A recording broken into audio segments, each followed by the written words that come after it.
The courtyard was dead quiet, except for the scrape of boots against dry stone. 500 soldiers stood locked in formation, their faces unreadable, their uniforms a dull wave of green beneath the brutal sun.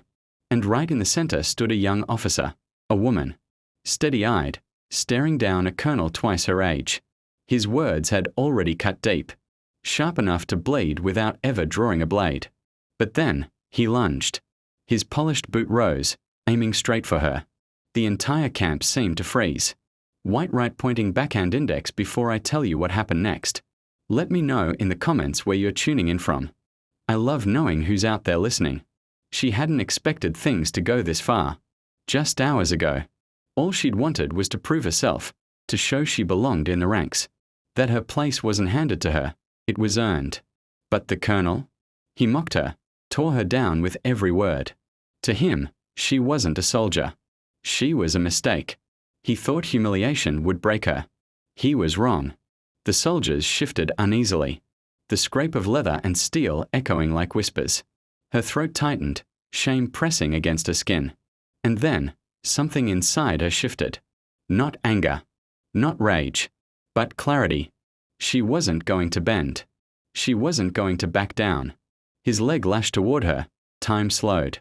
She saw the arc of his boot, the sneer carved across his face, dust swirling gold in the sunlight. And then, she moved. One motion. Precise. Controlled. She caught his strike, twisted, and drove him to the ground. The crack of bone shattered the silence like thunder. For a single heartbeat, nobody breathed. 500 soldiers stood frozen, watching their colonel writhe on the ground, clutching his shattered leg. But she didn't look at him. Her gaze stayed forward, jaw tight, hands trembling. Because this wasn't victory. It was survival. And survival always comes with questions. Was it defiance? Or self-defense? She wasn't sure. But then, something happened. One soldier stepped forward. His fist rose to his chest in salute. Another followed. Then another. Until the stillness was broken, not by fear, but by a wave of loyalty that no colonel could ever command. The man who had ruled with intimidation now lay broken. What she awakened was far stronger. Respect. And yet doubt burned inside her. Had she gone too far? Had she crossed the line? But when she looked into their eyes, she saw gratitude. Because in standing her ground, she hadn't just defended herself, she had defended them all. Sometimes courage doesn't wait for permission. It rises. It answers. And it changes everything.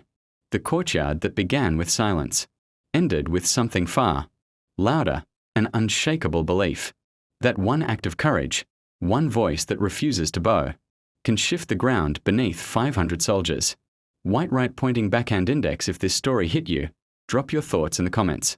And if you believe courage should always speak louder than fear, subscribe so you don't miss the next one.